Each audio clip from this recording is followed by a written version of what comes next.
Welcome to JH. Today, we'll walk through configuring a Stripe account specifically for test mode.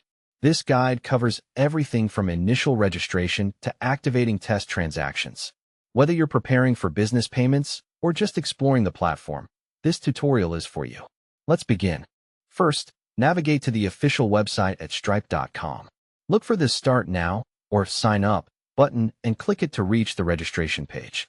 Creating an account is simple, but let's ensure every step is handled correctly. On the sign-up form, provide your email address, full name, and a secure password. Make sure to select your country from the list. Once your details are entered, hit the Create Account button. Remember to check your inbox afterward to verify your email address and confirm the setup. Next, you will be taken to your Stripe dashboard. It is vital to complete your profile by providing any extra information Stripe requests. Accuracy here is key for your account's security and future functionality. After filling in the required fields, click the Agree and Submit button to finalize your profile. Congratulations, your Stripe account is now active. You can now utilize the platform in test mode, which allows you to simulate payments without using actual currency.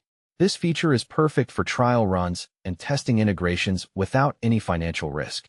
You can generate mock card numbers to see how transactions flow through the system. This risk-free environment helps you get comfortable with the interface and its various tools. That is all there is to it. You have successfully established a Stripe test account in just a few steps. Feel free to explore the many features available. If you need further assistance, Stripe's support documentation offers comprehensive guides. Thank you for watching, and have fun exploring the platform.